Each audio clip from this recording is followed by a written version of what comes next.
Stephanie, there's a lot of folks who think you should just be in cash, frankly. So what's better than cash right now on your list? Well, I think it's really hard to time, Andrew, right? We have to get through a lot of issues. There's a lot of macro happening. I'm really excited to get to earnings. And Pepsi, by the way, started off with a bang because that was a really good number. They haven't missed numbers, by the way, in over a decade. And that number was quite good. So I think expectations are quite low for earnings. But we've got to get also through this macro stuff, right? The Fed and the BOE and inflation and that sort of thing. But hopefully we can focus on fundamentals. And I have a couple of ideas that I like here into the prints. Throw them out for us to hear. Okay. It's top of the list. Okay, let's go.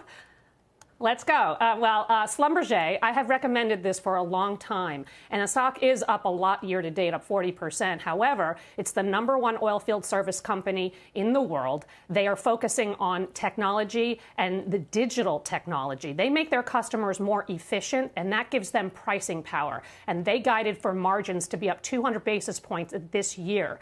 They have an analyst day on the 3rd of November.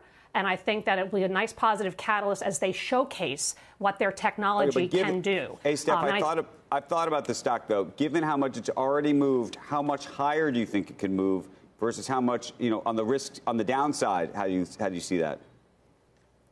Well, I'm overweight on energy, right? I'm double my benchmark. So I actually believe that energy is going to continue to be strong.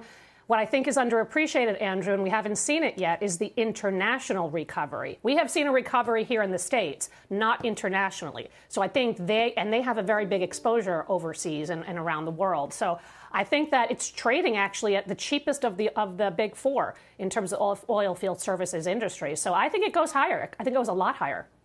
Okay, let's go to #2 on your list. So Home Depot is #2. I haven't recommended a housing stock in a very long time, but the stock is down 31% year to date. It trades at 17 times earnings. It has a 2.6% dividend yield.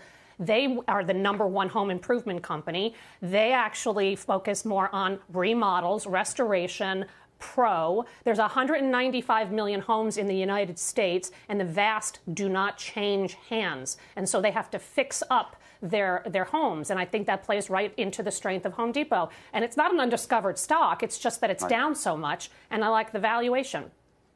Finally, #3 on your list. Berkshire. So Berkshire is just, Hathaway. I really like the diversified.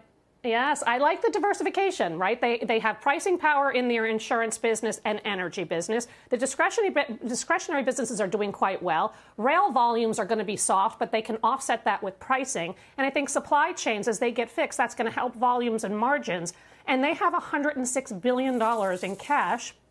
And they actually have bought $45 billion worth of equities in the first half of this year. That's versus selling $16 billion in equities in over 2020 to 2021. So I like this story a lot. Down 10%. I think you can get a great company on sale.